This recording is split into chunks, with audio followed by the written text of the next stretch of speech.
what is rest? So often people say, oh, I'm so exhausted, I should rest up, but we're not covering the full area of rest. So we're only focusing often on one type of rest, which is just, taking a break, taking a moment to pause. And I think that's important. But think about these other types of rest. So number one, physical rest. And physical rest can be active or passive. So passive is your classic sleep. So ask yourself all of the things that you can do to sleep enough for what's good for you. They're floating around different hours, often something around 7.5, for some people 8 hours is a good amount of sleep. There are also some people who can get away with less sleep, but don't be fooled, because it's actually a very small percentage of people who can really do this. And the question is more like, when do you feel rested with what and how much sleep do you need?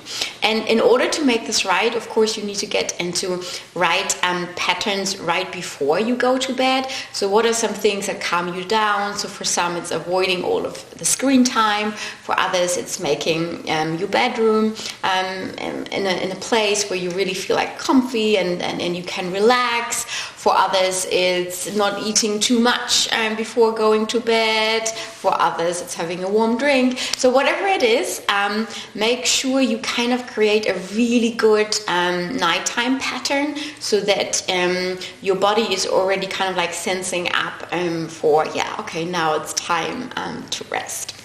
Okay, so that's the passive part. Now we have the active part. So physical rest actively means what can you do to get your body moving that does you good. And again, here we need to find routines that are working for you. If you only go and have physical activity once in a while, it's good, it's better than not doing it at all, but trying to get into a routine that fits in with your life. So for me, for example, it's getting up every morning at 6 a.m. and doing my workout, because I have no chance to squeeze it in at any other times of the day. But it might be totally different for you. So just find your way so that you have the physical and also active rest. Now, then we have the mental rest, and that's actually what we already mentioned before. It's your classic break. So just really taking a moment to break. So that means, for example, if you're working, is then to get up, every hour, go up from your desk, really trying to move around. If you're studying, same thing. So really taking a break. But it also means for me the longer breaks. So your vacations, for example, making sure you do this and to really kind of detach from things, but also taking rest, for example, on the weekend and wherever you can.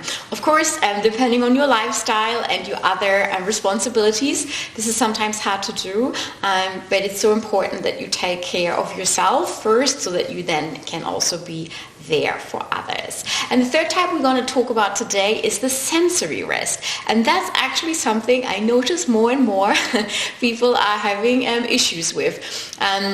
So I'm a lot in the classroom, also with younger generations, and it's the multitasking, right? So we can't go 2 minutes without checking our phone, or maybe having the laptop on while we're listening to something, or having several screens, or working on one project, but then we're starting on another project, or having the TV in the background. So really ask yourself, how can you get a rest from multitasking? So how can you try to really be in the moment and focusing on one thing and then afterwards doing another thing?